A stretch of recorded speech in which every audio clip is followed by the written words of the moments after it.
Donc maintenant, pour le paramétrage parasismique de la structure, il faut venir tout simplement en cliquant ici, type d'analyse de la structure, ou bien il faut tout simplement venir dans analyse, type d'analyse. Donc ici, bien sûr, il faut cliquer d'abord sur nouveau. Donc vous voyez ici, on a les différents types d'analyse, d'accord? Et ce que nous on veut faire, c'est l'analyse sismique, d'accord, en utilisant un règlement, bien sûr. On peut faire, vous voyez que cette partie, elle est désactivée. Donc, on ne peut faire l'analyse sismique qu'après avoir effectué l'analyse modale de la structure. Donc, ici, j'ai fait d'abord une analyse modale. Je peux changer le nom ici, si je veux. D'accord, je mets par exemple analyse, voilà, analyse modale ici. Et je fais OK. Donc, ça m'ouvre cette fenêtre ici. Je peux cliquer sur paramètres avancés pour élargir. Voilà. Et ici, bien sûr, ça c'est le nombre de modes. D'accord. Donc, bien évidemment, ce nombre de modes, on peut l'augmenter. Ça va dépendre de la participation de la masse. Vous allez voir par la suite ce que le règlement dit à propos. Donc, nombre d'itérations 40. Donc, la précision ici, la tolérance des calculs, c'est 10 puissance moins 4. Donc, utilisation matrice de masse cohérente. D'accord. Au lieu de concentrer sans rotation, il faut utiliser des matrices de masse cohérentes. Parce que pour l'analyse parasismique, d'accord, on a ce qu'on appelle, d'abord je supprime ça, voilà. Pour l'analyse parasismique, normalement il faut élaborer bien sûr en fonction de, on appelle ça une brochette, d'accord. On va essayer de représenter la structure sous forme de brochette comme ça, ou on va essayer de faire bien sûr, pour simplifier les choses, ce qu'on fait c'est tout simplement concentrer les masses au niveau des nœuds ici. Donc c'est la masse de l'étage qui sera concentrée à ce niveau-là. Donc on crée ce qu'on appelle les matrices, que ce soit les matrices, d'accord, matrice de masse et matrice de rigidité. Donc avec les calculs manuels, notamment pour simplifier les choses, qu'est-ce qu'on fait? On utilise tout simplement puisqu'on a simplifié le tout en des masses nodales, on fait tout simplement des matrices diagonales. Par exemple M1 ici, M2, d'accord, M3, ainsi de suite. Bien sûr, c'est proportionnel au nombre de niveaux. Donc tous les autres ici, c'est 0.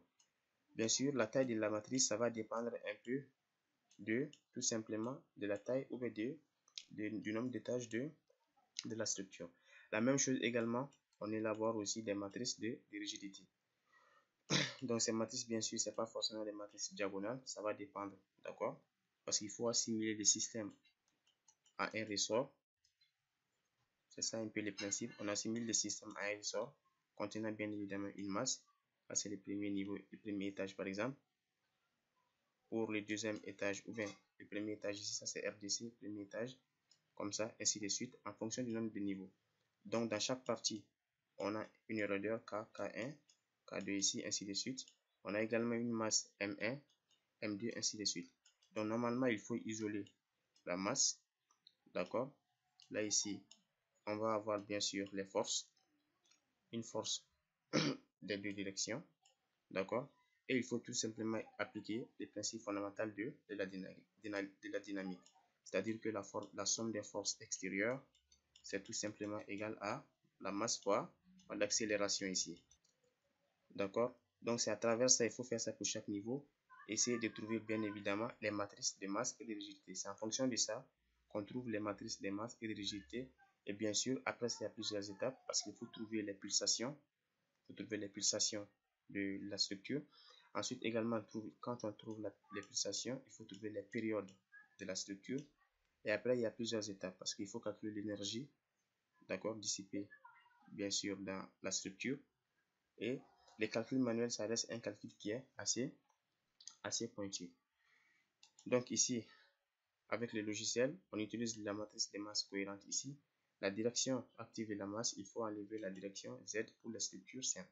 Vous allez voir que quand vous avez des structures simples comme ça, notamment les bâtiments comme ça, même si vous laissez cocher la partie de la direction Z, vous allez voir qu'au niveau de la masse, au niveau des résultats, on va voir, vous n'allez pas avoir de masse. Pratiquement, ce sont des masses nulles. D'accord? Mais pour les ouvrages d'art et les grandes structures, il faut utiliser toutes les directions. Donc, on suppose que les séismes, notamment, ça concerne les directions X et Y. Parce que le sens du séisme, ce n'est pas un sens qui est maîtrisé. D'accord? Donc ici, cette partie, on demande de négliger la densité. Donc cette partie, je vous montre pourquoi. Quand vous faites ici négliger la densité, d'accord, négliger la densité, c'est quand vous êtes en train de dire au logiciel, parce qu'il y a une partie, on n'a pas fait ça, il faut convertir la masse, d'accord, parce que le règlement dit, je vais supprimer tout ça, voilà. Donc le règlement dit que il faut convertir bien évidemment les masses, c'est-à-dire que l'ensemble des charges permanentes, que ce soit les G plus les PP, le poids propre, plus un coefficient d'accompagnement qu'on appelle psi, fois la charge d'exploitation. C'est-à-dire que dans l'analyse sismique, il faut convertir les charges de la structure en une masse. D'accord? Bien sûr, ces psi-là, ça dépend de l'usage du bâtiment. Par exemple, pour les bâtiments ordinaires, d'accord, on utilise un coefficient de 20%, autrement dit 0,20.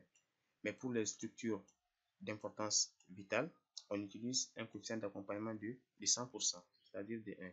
C'est tout simplement pour dire que lorsqu'il y a séisme, par exemple, c'est pas forcé que l'ensemble de la charge d'exploitation est appliquée. Peut-être on va avoir des personnes qui ne sont pas dans les étages, donc il faut essayer de réduire la charge d'exploitation parce que le poids de la structure, c'est un phénomène très important dans la stabilité en cas de séisme. Donc quand vous prenez 100% ici, c'est comme un peu au cas s'il y a séisme et qu'il n'y a pas, si tous les étages ne sont pas remplis, on peut avoir un problème ici. Donc c'est pour ça, bien sûr, il est préconisé pour les charges d'exploitation, les charges permanentes, d'accord, que ce soit ici, c'est grand G, c'est les poids propres et également la charge G, d'accord. Utiliser un coefficient d'accompagnement de 100%, c'est-à-dire 1. Mais pour les charges d'exploitation, pour les bâtiments usage d'habitation, c'est de 20%. Mais pour les bâtiments vitaux, notamment les hôpitaux et autres, on utilise aussi 100%.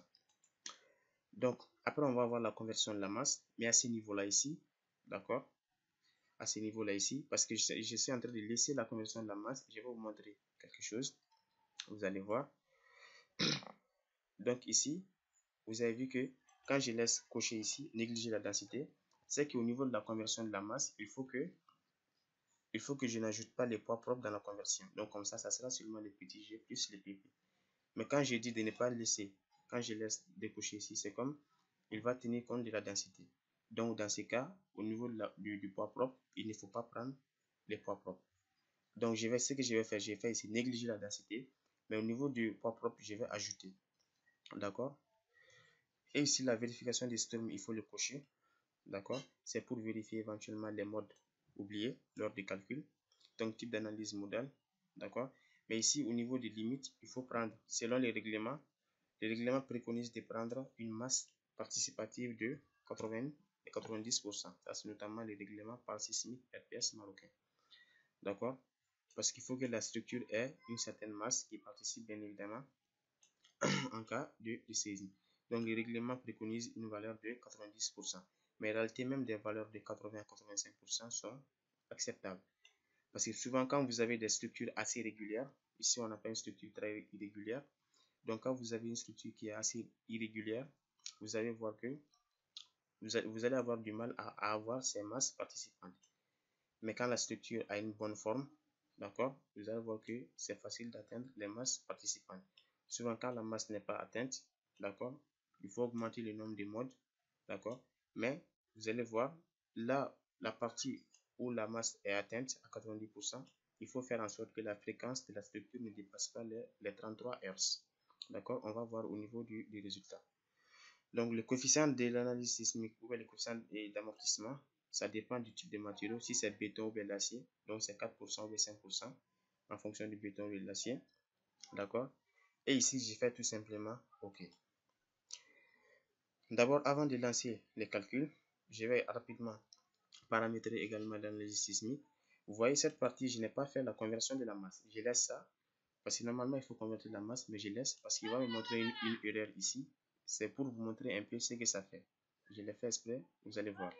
Donc ici, le type d'analyse ici, je vais créer l'analyse sismique. Je fais nouveau,